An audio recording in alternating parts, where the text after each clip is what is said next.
Hey everybody, and welcome to our review of the Nespresso Creatista Plus here at Truth Reviews, and we hope you enjoyed this review. So let's start with the normal unboxing that we do, and inside the box we have obviously the machine itself. We get a bunch of test capsules which you get with every Nespresso machine, the drip tray, and the milk cup, of course the machine itself, which we're a little bit disappointed because our one came pre-scratched out the box and it's a £400 machine and you would not expect this. Let's go ahead and start off by taking the tape off the drip tray, and it slots in pretty easily at the front. Didn't really need instructions for any of this, it's pretty simple. You will notice this little red plastic piece over here, that will come up through the drip tray when the drip tray gets filled with either water or coffee. Now, one thing we did notice is it was kind of plasticky and cheap feeling. You wouldn't expect that from a machine that costs £400. And also, if you look at, for example, the cup support, which is where you put your little cups if you want to make an espresso, kind of flimsy and plasticky. I mean, it feels like I could snap this thing with 2 fingers pretty easily. The container for the empty capsules probably fit about 8 capsules in there before it needs replacing. And there's a hole at the bottom, so any water that's left in the capsules will drain through to the drip tray underneath. Talking about that drip tray, if you take a look next to the hole above the red dot, you'll see that there's coffee stains around that. Coffee drops once you pull your cup away from the machine are supposed to go through that and into the drip tray below to keep it looking nice and clean, but it doesn't with this machine. A little bit disappointing. Now let's go ahead and take a look at the interface. As you can see, it's pretty quick to turn on the machine. First thing you're going to do is set your language. It will then ask you to follow some basic instructions, which is fill it up with water. It comes with a few sticks that you can put in your local water, and it tells the machine how hard your water is. So you read the stick, it will give you a color on the stick of how hard your water is, because it will basically test your water for that purpose. And then you put that into the machine's menu, as you can see right here, and you choose that. Now, all this does is it tells the machine how long to wait before it warns you that your machine needs descaling. And once we've done that, we're going to want to go ahead and just run some water through it. Same as what you do on every other Nespresso machine. You just want to run water through it a couple of times, clear out all the pipes. Menu system very easy to use. It actually talks you through it. You turn the knob to go through the options, and the button on the left is your enter button. You can also push that knob inwards to act as your enter button, as your select button. And you do have a lot of choice with this machine, which is both a blessing and a curse. We will go through that a little bit later on.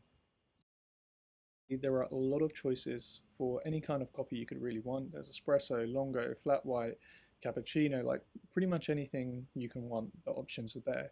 And you get a really deep level of control with this machine than you do with something like, say, an Nespresso Vertuo or an Espresso Sits machine where you just put in the capsule, you press the button, and you can only control the level of water. With this, you can control how frothy your milk is, you can control how hot the water is, and it really does make a difference. I mean, the hottest water setting on this is much hotter than I've been able to get on any other Nespresso machine. Now, a lot of water came out, as you can see, into the cup from the last time we used the machine.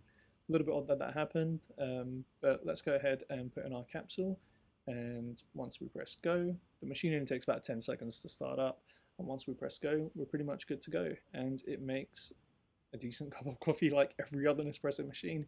As I said, the big difference here is you get to control the temperature of the water, and you also get to control how much water in the settings without having to physically hold the button on the side of the machine as you would with something like an Nespresso Sits.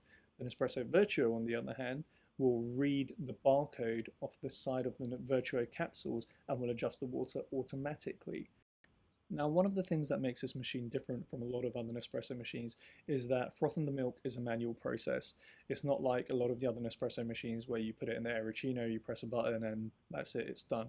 So let's go ahead and compare this to the Aeroccino that we use with our Nespresso Vertuo at the moment. First thing you're going to want to do is press the button that cleans out the nozzle, which is important to do. This will get rid of any milk from the last use. Look at the nozzle over there. When it starts spurting out with water, when you press the clean function, it actually spurts the water everywhere, all over our countertop. So we put in a little bit of milk, and we're going to go ahead and froth this, and I was very surprised at just how much froth you can get out of this machine.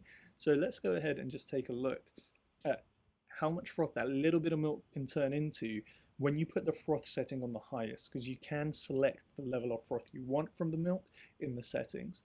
I know it's a little bit of work, but just take a look at how much froth this gives you. Now we're going to compare this to our Aerochino that we've been using for a long time, and the Aerochino on its own is £40. So this is our Aerochino. As you can see with the buttons, you don't have as much choice as you do with our new machine, but we chose the option for the most froth. We put the exact same level of milk in both machines, and let's take a look at the difference. So this is what you get out of an Aerochino. We put it pretty much the milk level on minimum, as we did over here. And we actually measured the milk separately, and it was the exact same quantity of milk.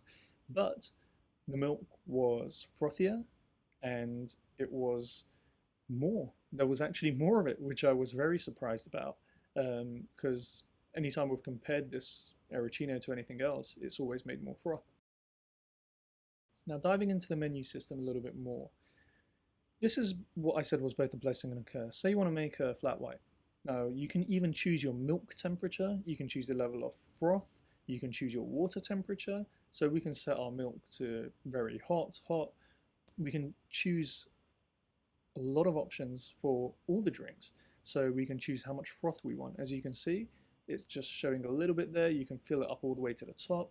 You can choose what level of water you want in your coffee. Now, you don't get this much choice in any of the other Nespresso machines unless you manually hold down the button on the side of the machines that fills up the machine with water. Gives you a lot of choice. However, you just need to keep in mind that, for example, if I was buying this for my mother, I would much rather get something like an Nespresso Vertuo or even an Nespresso 6, because I say to her, you put the capsule in, you press the button, you're done. She wouldn't be able to go there and go into the menus and select the coffee cup and then select the size of the coffee cup and then select the temperature of the coffee cup and the milk and then clean the milk nozzle after every use. It really comes down to what you want. Usually we always say our Nespresso Vertuo machine beats everything out, or our Nespresso 6 machine until the Vertuo came along beats everything out. With this machine it's slightly different. It doesn't just beat everything out, because overall it is a better machine than the Nespresso Vertuo, albeit it's almost 5 times the price. It is a better machine because it gives you far more variety. But if you're the kind of person that doesn't care about, the warmth of your coffee being 2 degrees more or less, or you don't have time, or you think it's going to be too fiddly for you, then go for something like the Nespresso Vertuo. You will not be disappointed. However, with this machine, you get choice, you get much more in-depth choice. So that's what it all comes down to for us. We're not going to say the Nespresso Vertuo is a better machine, because it's not. This is a better machine, but we're sticking to our Nespresso Vertuo because in the morning I want to put my coffee capsule, I want to press a button and I want to go. And with this, the milk thing, you have to stand, the milk frother, you have to stand next to it. You have to manually froth the milk, you have to stand next to it. If you can be bothered to do all that, then this is a better machine and this is the machine to go for. You just got to ask yourself, how much are you willing to invest every time you want to make a cup of coffee? That's what it comes down to. So for the first time, we're not going to say don't get the machine, and we're not going to say get the machine. We're going to say consider if this is the right machine for you. And if it is, you might want to hold out, because Nespresso any day now are going to release the pro version of this machine, albeit rumors are that it's going to cost over £200 more than this already expensive £400 machine.